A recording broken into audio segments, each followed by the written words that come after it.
검찰의 판사 사찰은 사법부 독립과 법치주의에 대한 도전이며 민주주의의 근간을 흔드는 중대 사안입니다. 어제 공개된 대검의 관련 문건은 그런 우려를 자아내기에 충분한 것이었습니다. 판사들의 개인정보까지 대검이 조직적으로 수집, 관리, 유통한 것으로 보이는데도 그들은 그것이 불법이라는 의식을 충분히 갖고 있지 않는 듯합니다. 1년 전 검찰개혁의 일환으로 대검 범죄정보기획관실을 축소하고 그 명칭도 바꿨지만 다시 과거로 돌아갔다고 의심받을 만합니다. 법무부는 그 문제를 감찰하면서 동시에 검찰에 수사를 의뢰했습니다. 감찰과 수사가 철저히 이루어지고 응분의 조치가 취해지기를 바랍니다. 그 책임자에 대한 법무부의 징계 절차도 신속하고 엄정하게 이행돼야 할 것입니다. 그렇게 중대한 사안을 국회가 조사 확인하고 제도적으로 정리하는 것은 너무나 당연한 일입니다.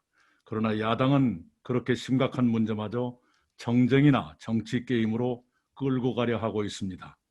그런 중대 사안을 국회가 방치하거나 정치 게임으로 전락시키면 국회도 공범자가 되는 것입니다.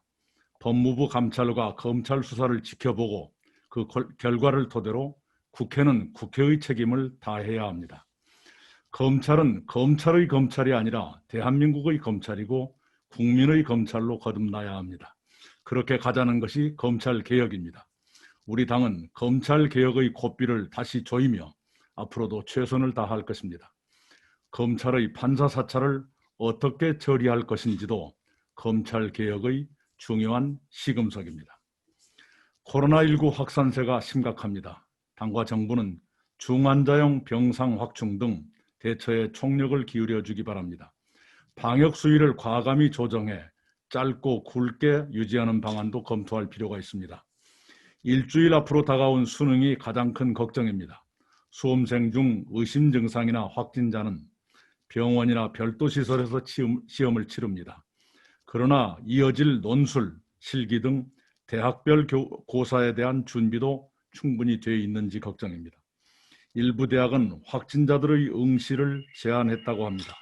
코로나19에 감염된 것도 억울한데 3년간 땀 흘리며 준비한 시험을 응시조차 못하게 하는 일은 없어야 합니다. 당과 정부는 개별 대학에만 맡기지 말고 전체 입시과정을 책임진다는 자세로 수험생과 학부모님들의 불안을 해소할 대책을 강구해 주기 바랍니다. 국가가 주관하는 자격시험에 코로나 확진자나 자가격리자의 응시 기준이 일정하지 않은 것이 현실입니다. 수능, 변호사 시험, 일반 공무원 시험은 자가격리자에게 응시 기회를 주고 있습니다. 그러나 치과 기공사 등 보건의료 자격시험, 세무사, 공인중개사 시험 등은 자가격리자의 응시를 불허합니다. 그러잖아도 청년층 취업난이 극심한데 자가격리자에게 응시 기회조차 주지 않는다면 그 시험에 인생을 건 수험생에게는 너무 가혹한 일이 될 것입니다. 그런 상태를 방치하면 큰 혼란과 갈등이 불가피해집니다. 차제에 공정하고 통일된 자격시험 응시 기준을 국가 차원에서 마련할 필요가 있습니다. 당 정책위와 관계 부처가 함께 대책을 논의해 주기 바랍니다. 어제 우리 당 의원 136명께서 가덕도 신공항 건설 촉진 특별법안을 발의하셨습니다. 한정혜 정책위 의장님과 신공항 추진단 여러분의 노고에 감사드립니다. 동남권은 국내 최대 산업단지를 품고 있습니다. 그런 동남권 항공물류의 99%가 인천공항에서 처리되고 있습니다. 인천공항까지 오가는 순수 물류 비용만 해도 연간 7천억 원이나 된다고 합니다. 10년이면 신공항을 만들 수도 있는 금액입니다. 화물 항공의 수요가 높은 첨단 산업이 수도권에 집중될 수밖에 없는 구조인 것입니다. 가덕도에 신공항이 들어서면 그런 문제들이 해결되고 부울경의 잠재력과 경쟁력이 높아질 것입니다.